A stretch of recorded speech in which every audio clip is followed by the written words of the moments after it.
Hello, bienvenue dans ce live, j'espère que vous allez bien. Je suis super contente de vous retrouver, je rentre de ma petite balade, donc je me sens bien. Et dans ce live, je voulais aborder un sujet que qui m'a été emmené par une des participantes à l'immersion de la semaine dernière. Donc cette personne, cette jeune entrepreneuse, vient à l'immersion et hello Laurent, bienvenue dans ce live. J'espère que tu vas bien. Hello Chétan, bienvenue dans ce live. J'espère que tu vas bien également. Ok, dans ce live, je voulais aborder avec vous cette notion de agir quand on a peur. Parce que je vous racontais l'histoire de Marion. Donc, Marion est une jeune entrepreneur qui travaille, qui a un des métiers du bien-être. Hello Dino, bienvenue dans ce live, j'espère que tu vas bien. Est une jeune entrepreneur qui se lance dans tout ce qui est thérapie, etc. Et du coup, elle achète une première formation. Et elle n'a pas les résultats qu'elle veut avec ça. Elle achète une deuxième formation dans laquelle on lui dit qu'elle va avoir un accompagnement avec une coach. Et du coup, pendant l'accompagnement avec cette coach-là, Marion lui explique que elle sait pas si elle doit agir qu'elle ressent de la peur, de l'anxiété parce qu'elle arrivait en fin de droit de chômage et du coup c'est compliqué pour elle parce que tous les matins elle se lève, elle ressent de la peur, l'anxiété monte au fur et à mesure de la journée et plus elle ressent de la peur et moins elle passe à l'action et plus elle ressent de la peur et moins elle passe à l'action. Et en même temps, donc elle fait son appel avec sa coach. Une fois par mois, elle avait un appel avec sa coach. La coach lui dit non, tant que tu ressens de la peur, surtout tu n'agis pas parce que si tu agis dans la peur, tu n'auras pas les résultats que tu désires manifester dans ta vie. Et c'est le moment où moi je vais être tellement pas d'accord avec ça, tellement pas. Parce qu'en fait, c'est considérer que la peur est une émotion qui empêche de réussir, qui empêche de se réaliser ou toutes ces choses-là. Mais c'est faux. Toutes vos émotions, c'est un signal, c'est un message qui vient dire quelque chose. La peur, en l'occurrence, le sentiment d'anxiété, c'est une émotion qui dit « prépare-toi à agir ». Il y a un danger potentiel, il va se passer quelque chose, tes droits de chômage vont arriver tu vas arriver en fin de droit de chômage, donc il faut absolument que tu passes à l'action. C'est pour ça qu'on ressent l'anxiété. C'est pour nous préparer à l'action. Sauf que le message de cette émotion est très, très, très, très mal compris par beaucoup de coachs et par beaucoup de personnes. Selon la loi de l'attraction, on dit qu'en gros, il y a deux émotions, l'amour et la peur. Okay, et que si on veut réaliser de belles choses dans notre vie, il faut qu'on agisse uniquement dans l'amour. C'est vrai. Et en même temps, c'est faux également. Parce que c'est faire fi de l'intelligence émotionnelle. En réalité, quand on ressent de la peur, notre système nerveux il part en alerte parce qu'il confond la peur de ne pas réussir à vivre de son activité avant d'arriver en fin de droit de chômage et la peur de mourir. Votre système nerveux, il est assez archaïque. Et du coup, quand on était des hommes et des femmes de Cro-Magnon, on était confrontés à la notion de survie.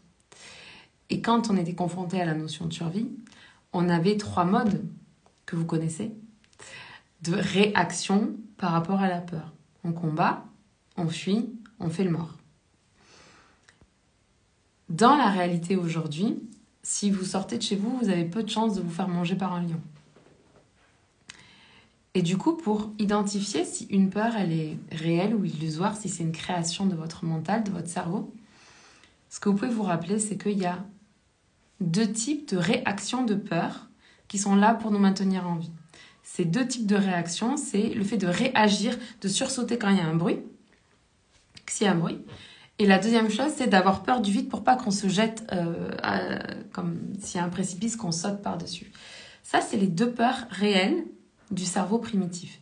C'est ces 2 peurs-là qui vont vous permettre de rester en vie, okay, pour maintenir l'espèce et faire grandir l'espèce.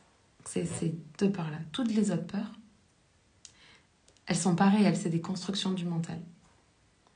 Donc du coup, quand vous commencez à avoir peur.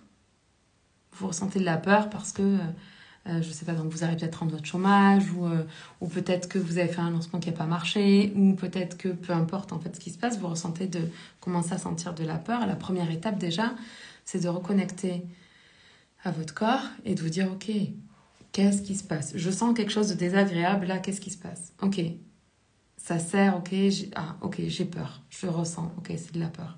Qu'est-ce qu'elle vient de me dire, cette peur? Hello, bienvenue dans ce live. Mylène, j'espère que tu vas bien. Ça fait longtemps que je t'ai pas vue, je suis contente que tu sois en live. Qu'est-ce qu'elle vient de dire? Voilà, qu'est-ce qu'elle vient de dire, la peur? Ok, elle vient de me dire, ok, j'ai peur de ne pas réussir à vivre de mon activité et j'arrive en fin de droit de chômage, donc voilà, ça me fait peur et du coup, ben, forcément, mon système nerveux, il part en réaction, combat, fuite ou faire le mort. Donc, combat, vous commencez à agir dans tous les sens, à vous éparpiller. Fuite, vous pensez que c'est le meilleur moment pour aller nettoyer votre salle de bain à la brosse à dents. Et blocage, c'est vraiment, pour moi, c'est le pire, entre guillemets, parce qu'en fait, il n'y a pas de décharge du stress. Parce que vous êtes complètement figé, vous ne savez pas quoi faire. Et plus vous restez dans cette forme de stress, plus vous créez de la pression et de la tension à l'intérieur de vous. Et plus il faut trouver une voie, en fait, de décharge de cette tension, de ce stress. Donc, quand vous êtes face à une peur, l'idée, c'est pas de ne pas agir. L'idée, c'est d'écouter le message. Et toutes vos émotions, d'autant plus si on parle, comme évoquait la coach de Marion, si on parle de la loi d'attraction et que si on fait nos actions dans l'amour, on a plus de chances d'être aligné avec ce qu'on veut créer. Et si on fait dans la peur, ben on s'éloigne de ce qu'on veut créer. Sauf que, ça c'est vrai. Mais qu'est-ce qu'elles viennent dire, nos émotions? Si on se place dans le cadre de référence, parce que c'est un cadre de référence de la loi d'attraction, à ce moment-là, si vous ressentez de la peur, vos émotions, elles sont en train de vous dire « Hey, t'es pas du tout en train d'avoir les bonnes pensées là. Toi, ce que tu veux, c'est vivre de ton activité. Pour ça, tu dois faire attention à quelles sont tes pensées, quelles sont tes croyances par rapport à ce que tu veux manifester dans ce monde. Donc là, je t'envoie la peur pour que tu comprennes que tu n'es pas en train de penser la bonne chose. » Donc, le message de la peur, c'est réaligne tes pensées. Réaligne tes pensées parce qu'effectivement, si tu agis depuis la peur, tu vas pas obtenir ce que tu veux. Parce que si tu agis depuis la peur, tu vas t'éparpiller, tu vas procrastiner, temporiser, ou tu vas carrément te figer et du coup, te mettre dans un état de stress. Donc, qu'est-ce qu'on fait dans ces cas-là? Et c'est tout le travail que je fais avec mes coachés, c'est tout le travail qu'on fait dans Dharmasana, c'est tout le travail que j'enseigne dans la Dharma Coach School pour que les Dharma Coach soient en mesure vraiment d'aider les personnes qui sont dans cette situation-là et pas de leur dire non, si t'as peur, t'agis pas. Parce que ça, c'est pas du coaching. Déjà, on n'est pas du tout en train de rendre le pouvoir à la personne, on est en train de lui dire ce qu'elle doit faire et en plus, c'est un mauvais conseil. Donc l'idée, c'est plutôt de lui dire, ok, très bien. Donc, si tu ressens de la peur, et que ce que toi tu veux, c'est créer l'émotion qui va te permettre de créer le résultat que tu veux. Ok, on va utiliser le modèle de Brooke Castillo. C'est un modèle dont j'ai souvent parlé. C'est un modèle que j'enseigne dans la Dharma Coach School. Hello Yoko, bienvenue dans ce live. J'espère que tu vas bien.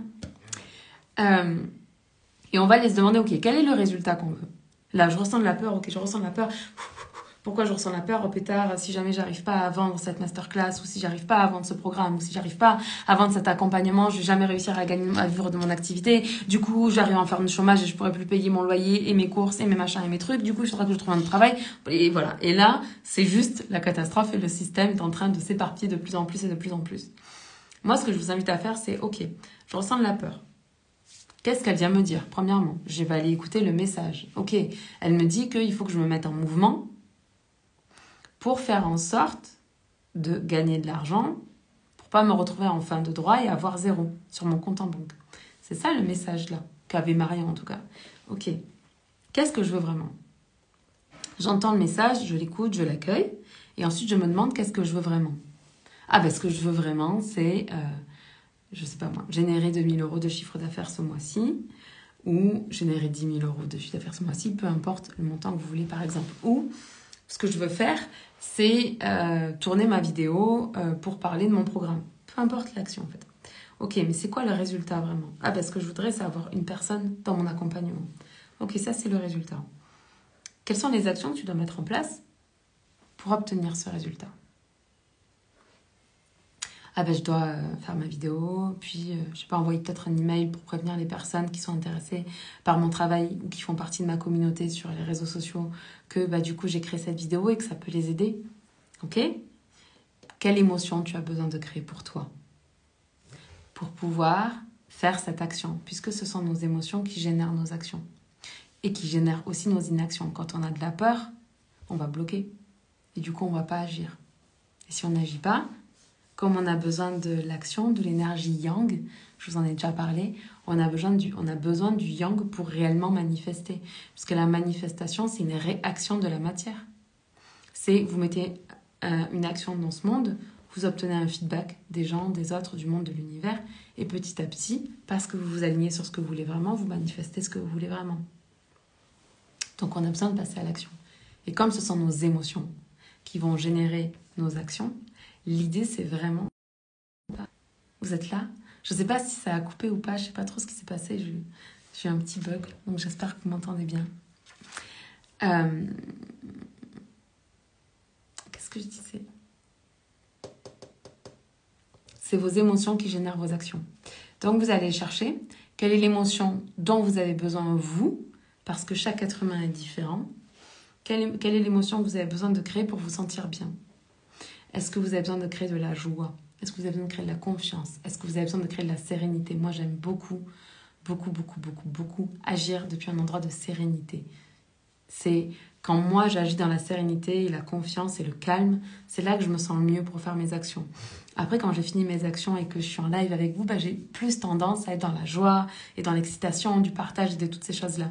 Mais quand je ne suis pas avec vous connectée ou en coaching, ou voilà, quand je ne suis pas en relation, je suis beaucoup plus calme.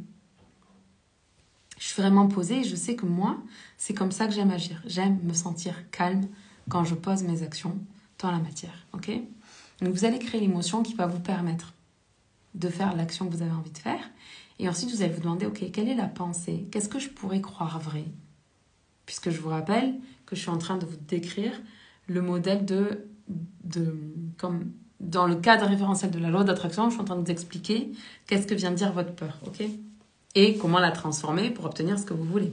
Donc on est toujours dans le cadre de la loi de l'attraction, le cadre de référence de la loi d'attraction. Dans ce cadre-là, on dit que le plus important, ce sont les émotions et que les émotions sont le signal pour savoir si on est en train de penser et de faire ou de dire ce qui est en alignement avec ce qu'on désire obtenir, comme se placer sur une fréquence. Okay? Donc si je ressens de la peur, ça veut dire que je ne suis pas en train de penser, je ne suis pas en train de dire ou je ne suis pas en train de faire, ce qui me permet d'être aligné à la fréquence du truc que je veux. Okay? Donc, vous allez devoir créer l'émotion et vous demander quelle est la pensée qui va créer l'émotion dont vous avez besoin pour passer à l'action. Et cette pensée-là, ça va être comme une croyance que vous décidez de croire vrai à partir de maintenant, quelque chose qui vous fait du bien. Ça peut être, si on prend le cas de Marion,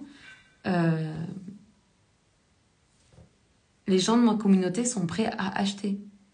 Ils sont prêts à acheter, ils attendent juste que je sorte une offre, par exemple. Et du coup, si elle pense ça, ça va la mettre dans la confiance parce qu'elle a créé une relation avec sa communauté. Du coup, ça va la mettre en confiance pour faire ses actions et elle a plus de chances, en effet, que les gens achètent avec elle parce qu'elle va s'adresser aux personnes qui sont prêtes. J'espère que vous avez bien compris tout le cheminement parce que c'est super important. Et si vous entendez quelqu'un vous dire surtout n'agis pas dans l'action, mais fuyez. Fuyez parce qu'en fait, premièrement, l'émotion, elle a besoin d'être entendue. Elle a besoin d'être libérée pour pas aller se cristalliser dans votre corps. Donc déjà, il faut ne serait-ce que prendre conscience. Ok, je ressens une émotion désagréable. C'est quoi comme émotion désagréable? Est-ce que c'est de la peur, de la colère, de la tristesse? Non, ok, un peu comme un mélange, un peu tristesse et colère, un peu peut-être de la frustration. C'est comme ça qu'on fait. C'est ça l'intelligence émotionnelle. Et ça, c'est un petit bout, ce que je viens de vous transmettre là. C'est un petit bout de ce que j'enseigne dans la Dharma Coach School. Et qui permet à mes coachs de ne pas dire à leurs clients « Ah, si t'as peur, surtout ne passe pas à l'action ». Mais qui permet à mes coachs de vous expliquer « Ok, quand t'as peur, voilà ce qui se passe. Voilà comment ton cerveau y réagit. C'est normal que tu te mettes quand tu as peur, quand tu ressens du stress, c'est une réaction normale. C'est la preuve d'un cerveau qui est efficient que de se mettre à scroller sur les réseaux sociaux, à regarder je ne sais combien d'épisodes de votre série sur Netflix ou ce genre de truc. C'est une réaction qui est normale, c'est une réaction qui est humaine. Mais c'est pas une fatalité. Mais pour ça, il faut comprendre quel est le message de l'émotion, qu'est-ce qu'il essaie de nous faire passer comme message, descendre l'information dans le corps pour pouvoir ajuster les actions, les paroles, les pensées qu'on va avoir, qui vont nous permettre de ressentir l'émotion, qui va nous connecter avec ce qu'on a envie de créer. Donc, c'est l'occasion pour moi, je vous ai dit que pendant les prochains jours, je vais vous parler de la Dharma Coach School. Hello mon amour, bienvenue dans ce live. Mais c'est enfin, je suis en fin de live. Oui, c'est ça, je vous ai dit que c'était l'occasion pour moi, les prochains jours, de vous parler de la Dharma Coach School. Parce que c'est mon école de coaching, mais c'est bien plus qu'une école de coaching, c'est une vraie expérience en fait. On embarque ensemble pendant 8 mois, pendant lesquels, en même temps, je vous délivre du contenu comme on a tout un séminaire sur l'intelligence émotionnelle pour que vous deveniez des experts de votre propre intelligence émotionnelle et que vous puissiez la transmettre à d'autres personnes. Et je vous rappelle que l'intelligence émotionnelle, c'est aussi votre leadership. C'est votre capacité à vous diriger, même quand ça ne va pas, même quand vous vivez des choses qui sont désagréables dans votre vie ou que vous n'obtenez pas les résultats que vous désirez. Donc, je vous disais dans la Dharma Coach School, oui, il y a des moments où je vous transmets des connaissances, mais il y a des espaces de coaching, il y a des espaces de supervision, il y a des espaces aussi où on fait des ateliers ensemble, des workshops, dans lesquels vous venez travailler sur des piliers qui sont importants pour vous en tant que coach, pour vous permettre de vous sentir en confiance dans votre métier, de développer votre posture, de faire tomber le syndrome de l'imposteur. Et en plus, on a vraiment un workshop là-dessus dans lequel on va utiliser de la libération énergétique par rapport à ça. J'ai mis en bonus en plus cette année, je suis très fière de ça. On commence par 5 semaines de coaching autour des blessures de l'âme et des conditionnements qu'on a reçus, parce que je me rends compte que on est très nombreux à avoir certains conditionnements qui nous freinent et qui nous tiennent en arrière et qui nous empêchent d'aller au contact de notre plein potentiel. Donc j'ai même rajouté ça. Donc voilà, la Dharma Coach School commence le 14 novembre. Et dès la semaine d'après, on attaque vraiment cette libération des conditionnements que vous avez reçus pendant votre enfance. On les reconnaît. Et dans un conditionnement, il faut que vous compreniez ça aussi, c'est que vous avez un côté qui est positif, ça vous a permis de réaliser des choses, de faire des choses. Et puis vous avez un côté qui est un petit peu plus comme négatif et qui vous tire en arrière en fait. Un conditionnement, c'est une manière d'agir quand vous êtes dans le stress. Encore une fois, le stress.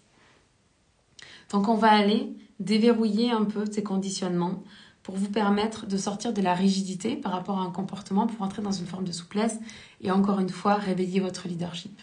Donc je suis très très très heureuse et très fière d'avoir ajouté ça pour cette nouvelle promo. Toutes les infos sont dans ma bio, donc vous pouvez regarder ça. Si vous regardez ma vidéo sur Facebook ou sur YouTube en replay, il doit y avoir les liens pas très loin. Je sais que vous allez trouver, et sinon vous venez m'envoyer un petit message sur Insta et je vous enverrai tous les liens pour que vous puissiez découvrir cette expérience extraordinaire que j'ai créée pour vous permettre pas seulement de devenir coach, parce que comme devenir coach, c'est un métier qui est tellement extraordinaire. Vraiment, quand on l'exerce avec une vraie méthodologie, on obtient des résultats de ouf.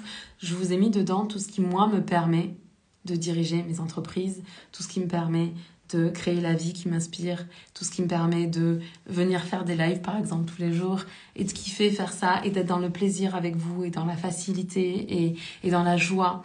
Et toutes ces choses-là, je vous les transmets dans la Dharma Coach School pour que vous puissiez, et en même temps, vous leader vous-même, et en même temps, devenir le leader de personnes qui ont envie de travailler avec vous.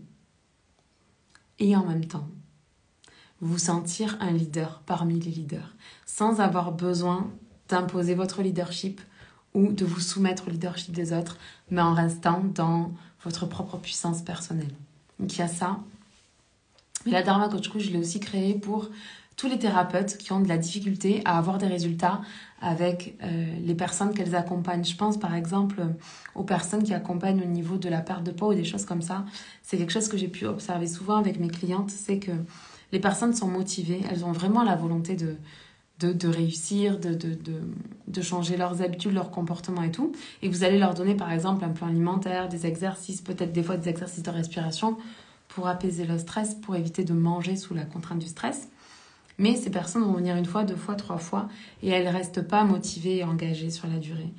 Parce que elles ont des blocages psychologiques et des freins qui les tirent en arrière. Mais si vous comprenez comment fonctionne leur cerveau, alors oui, vous allez pouvoir leur donner le plan alimentaire en question ou peu importe ce que vous faites, mais vous allez pouvoir aussi leur expliquer ce que c'est la motivation, comment ça se nourrit, comment ça s'entretient, comment est-ce qu'elles peuvent venir la travailler pendant votre accompagnement, mais savoir continuer à s'auto-motiver même après votre accompagnement. Donc bref, j'ai vraiment mis tout ce qu'il faut pour développer une activité dans l'accompagnement au sens large, avec des outils ultra puissants issus des neurosciences, des outils que j'ai créés moi-même depuis mes 15 ans quand même dans le milieu de l'accompagnement, mes 10 ans en tant que coach. Donc voilà, c'est vraiment une opportunité exceptionnelle. Je serais tellement heureuse de vous accueillir dedans. Voilà, je vous laisse venir vers moi. Je vous aime, je vous embrasse. On se parle demain. Je ne sais pas encore de quoi on va parler, mais si vous avez une idée, vous pouvez m'envoyer un petit message comme ça. Je ferai un live sur le sujet qui vous intéresse. À demain, bisous. Merci d'avoir été en live avec moi. Ciao.